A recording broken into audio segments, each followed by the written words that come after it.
What's up, YouTube? I'm giving an update on my last doctor's visit just to catch everybody up. I was scheduled to have surgery August 17th of 2021. My surgeon left the practice that I was going to, so been scrambling. I've talked to two neurosurgeons, 2 orthopedic surgeons. Most of them don't want to do anything because had the fusion in 2020, and it's like they don't want to do anything. So the practice I was with ended up hiring or merging with another group.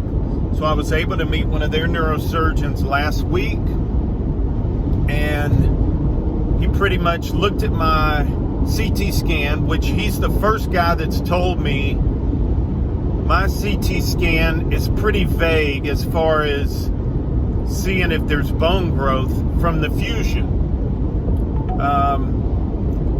The original surgeon, he wasn't sure that L4, L5 fused, so his plan was to go in, check L4, L5, probably refuse it, and then fuse L5S1.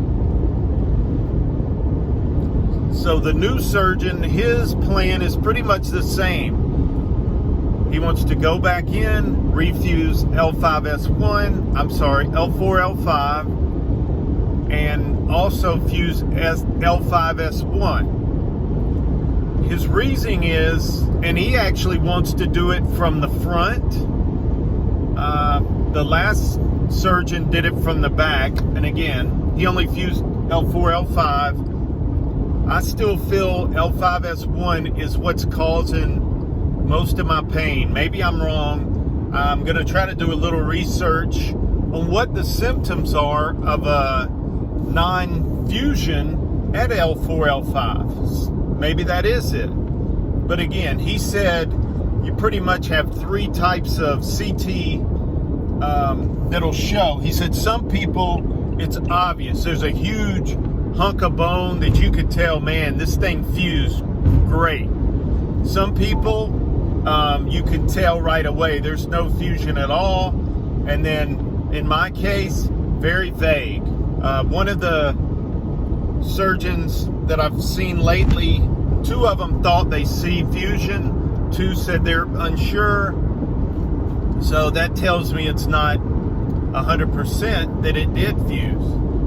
That's what I was hoping for, but I'm wondering if that is what's causing my issues. And if you want me to go into more detail on what kind of issues I'm having, as far as pain, most of my pain right now is right in the spine, at the incision and below. I had the diagnostic test, if you want to see that video. Basically, the pain guy shot me with a lidocaine injection in the L5S1 nerve root, which took away all my right leg pain, most of the low back pain, and again, nothing's 100% gonna tell you what's causing your pain. I keep hearing it could be nerves, but I still feel like in my heart that when I first had my accident or injury doing Brazilian Jiu-Jitsu, I feel like it was a disc issue. I felt it pop, it ruptured, MRIs confirmed it. I lived with it because the pain wasn't that bad, and then one day it was one of those pop, man, just took me to the ground. If you've ever seen Tiger Woods when he tore his disc after his microdiscectomies, that's kind of what it was like, and I know exactly what he was feeling. Anyway, so the plan is to go in from the front, refuse L4, L5, fuse L5S1, pack it, and apparently you can pack more bone, whatever they use to get a fusion, so it'll grow new bone and fuse. coming from the front, supposedly you can get more in there. That was his reasoning for doing it that way. So, I'm just going to trust him. And I don't know if I've mentioned this in other videos, but we just sold our house about a month ago, and we're waiting on our new house to get built, and they're behind, of course. So we've been in an apartment for about 2 months, and I don't really want to be in an apartment recovering from a double fusion. So if I can handle the pain that long, and again, the pain it's not constant. Right now, riding in the car, a little bit of pain. When I get out, it's going to be super stiff, painful.